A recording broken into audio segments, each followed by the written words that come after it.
Hi, I'm Zach. I sing and play guitar in Man Overboard. I'm Nick. I play bass, sing in Man Overboard. This is how music saved our lives.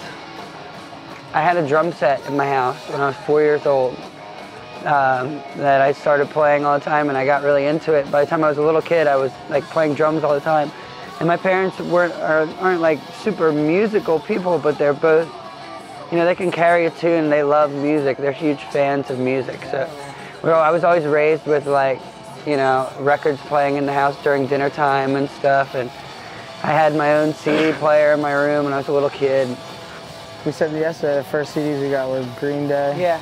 My first CDs were The Offspring, Smash, Green Day, Dookie, and Bush, 16 Stone. And Cooley. Those were the first things that I owned. They were mine. I hadn't gone and stolen it from my sister's room or from my dad's record collection and just hoarded it. Those were the first records in the house that were mine. I remember. You didn't get them from your dad's underwear drawer? No. We both liked Green Day a lot as little kids. Right? You get older. We're both drummers, too. Yeah, we both started off playing drums. We both grew up listening to the same music, doing the same shit, and never met each other. Yeah. Like later on. So it was like, we should be friends. Yeah. I think if I couldn't have been like a punk kid, me and Justin from our band were very into like, at like the age of like 14, 15, we were really into like the Unseen and the Casualties and the Global Threat and stuff like that. From then I'm like, you know, I'm not like everyone else at school. I'm a weirdo and this is more my scene. But in retrospect, that's what gave me like confidence and also showed me about shows, not concerts. My parents, you know, God bless them, been taking me to big concerts since I was a little kid. But that's how I learned about I'm like, oh man, this is a band that I love. Like, I listen to them in my room just like I listen to Green Day. But then when I went to see them, it was only $11 and they loaded in their own gear. Like, it was weird. And then that became normal. So then when it was time for us to do that, I was like, cool, whatever. I've seen this all the time.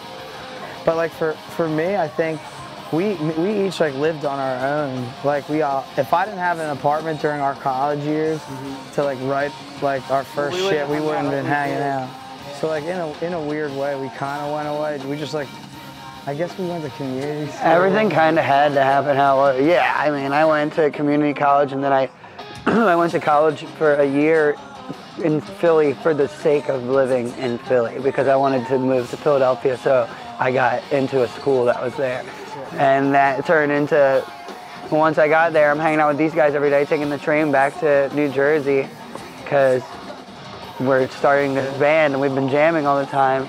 And that's when everyone else my age, I'm like, I guess like 20 around then. So that's when all my friends were like juniors in college and stuff, seniors, and I was getting their doctrines.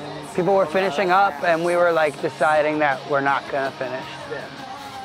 It's a scary time. It's definitely a scary time. Yeah, but we did it.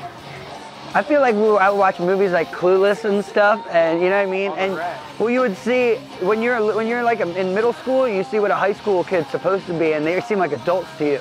And then when you become a high school kid, you're like, I'm a grown-up now, but with what comes with that is like everything that is so serious, everything that happens is so important, or everything that doesn't happen. When in reality, it's like, dude, you didn't even, what's going to happen in college probably won't even matter to you, and that you're not even there yet. Like, you should, I mean that in the best way possible. You should have fun, have so much fun. Like, my life is this band I'm in that didn't even exist till I was 20. So, like, what are you worried about? You're 15, everything's, like, you have no idea what's going to happen. There's no way you could ever know what's going to happen.